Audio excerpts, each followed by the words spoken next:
What's up, fight fans? This is Kurt DeVille with Counterpunch Boxing News, and I have some new news concerning Dillian, the body snatcher White. He gives a warning and sends a message to Anthony Joshua, so I guess the message is the warning, that he is a harder puncher than Andy Ruiz.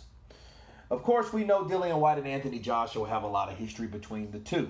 Okay, they were both undefeated. Dillian White actually beat Anthony Joshua in amateurs, and Anthony Joshua knocked Dillian White's spark out, but before getting hurt himself. I believe it was in the second round.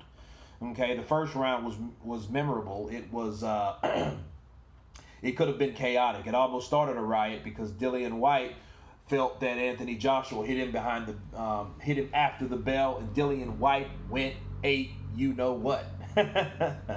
And started swinging for the fences. Okay, they had to break these guys up to get them to stop fighting, you know.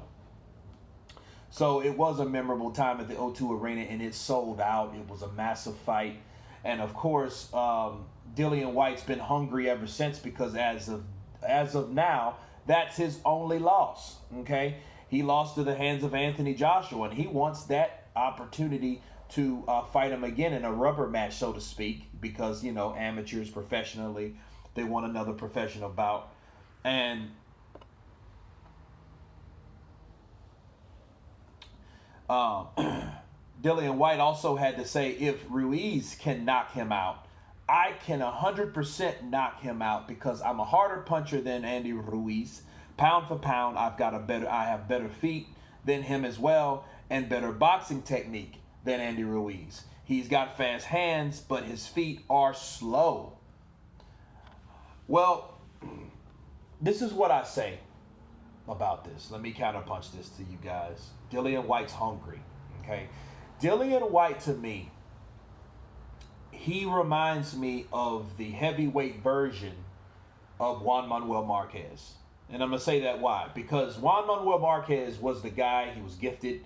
He was a good fighter. I think he's a better boxer than Dillian White, but Dillian White's a good fighter. But they really never got their just due. It was always the step below the high echelon of fighters. You know what I mean? Like Juan Manuel Marquez, you know, he got beat by Mayweather. He got beat by Manny Pacquiao a couple times after. But to redeem himself, he ended up knocking out Manny Pacquiao in the fourth fight. Okay, they fought 4 times. But Juan Manuel Marquez was that guy he was very underrated. Okay, people really didn't know or really didn't respect him until he did something to put the stank on his career, and that was knocking out Manny Pacquiao. That's why he didn't agree to a 5th fight, even when they offered him $25 million to fight Manny Pacquiao in the 5th fight. He didn't want it. He wanted to savor the flavor. He wanted to remember that particular victory, and he wanted to seal the deal of that saga, because, I mean, you've done what you could do in that fight. You know, those guys could fight 10 times, and who knows who the winner would be, because that was a close fight.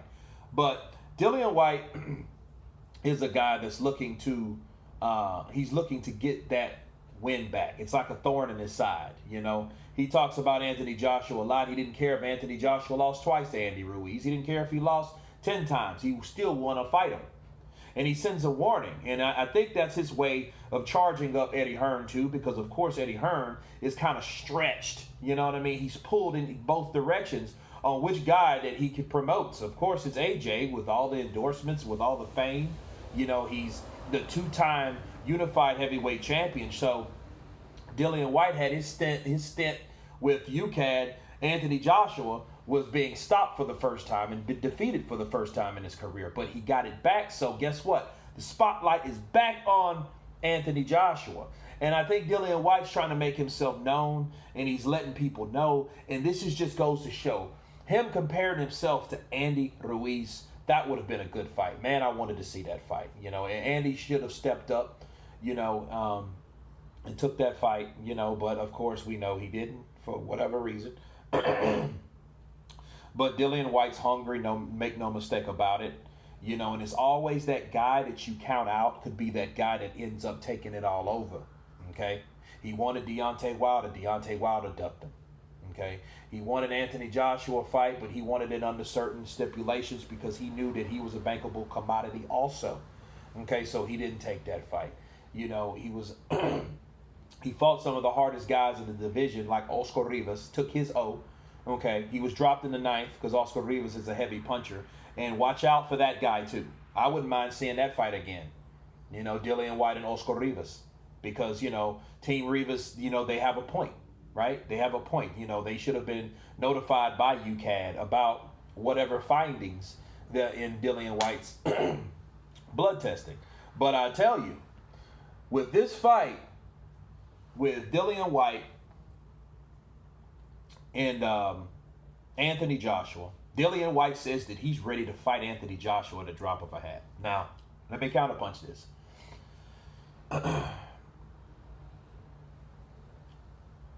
I question that. I do question that because, you know, a lot of people say that. He's kind of sounding like Luis Ortiz. Why? Because what did Luis Ortiz say? Oh, I'll fight Anthony Joshua for any type of money, right? And then when he was looking for opponents, it was nowhere to be found. Well, last year, Dillian White knew that Anthony Joshua had that Wembley date, right? And his story was that it wasn't enough time, but it was enough time by the time he knocked out Derek Chisora to be prepared for that fight. Okay, he had enough time. That was at the end of April. Okay, so when did he knock out Chisora? You know, that's the question you ask yourself. Was that in was it 19 of no, that was 18 actually. That was in 2018. So he had enough time, but he got out of shape. He, you know, went out of training. He wasn't training. And he said it was enough time. And then after there was enough time, it wasn't enough money. You know, so now he's saying, oh, I'll fight him at a drop of a hat. You know, I don't know because, you know, when that opportunity presented itself, he didn't take it. That's my only counterpunch for Mr. White, you know. But I will say this. If these guys fought again, you know, again, it's all a numbers game, okay? Look, for example,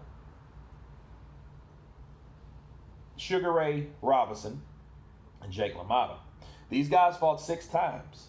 Jake LaMotta got it 1 time, okay? So it's a numbers game, you know? And Dillian White does have a good left hook, and he can crack. You know, and imagine if he did hit him with that left hook. Imagine if he hit Anthony Joshua in the temple in that sweet spot, right? He threw another punch from the gods, right? Imagine that. Because the first time he hit Anthony Joshua was square on the chin. You know, and like George Foreman said it best, a lot of fighters can take punches on the chin and they can't take it up top on the head. A lot of people are soft in the head and hard in the chin, and then vice versa. Okay, so in Anthony Joshua's case, he got hit square in the temple. If you get hit anywhere in that area, I don't really care what type of fighter you are. I mean, there are hard-headed fighters that take shots like that, but those are the type of shots that affect your cerebral definitely. Okay, so if Dillian White was to get in there and scrap with Anthony Joshua, okay, you know, he's right. That left hook is lethal. This is the heavyweight division. Okay, so any punch can do anything, and Andy Ruiz is not regarded as just a heavy, like a knockout puncher, is he? No. He's known for combinations, and that's what really, he hurt Anthony Joshua initially, but the punches that he was throwing, the combinations, the punches that he was putting together, that's what took Anthony Joshua out. It was like bees, right? And they were coming fast. But as Dillian White, yes, he has a better, I think he has a better left hook than him, you know.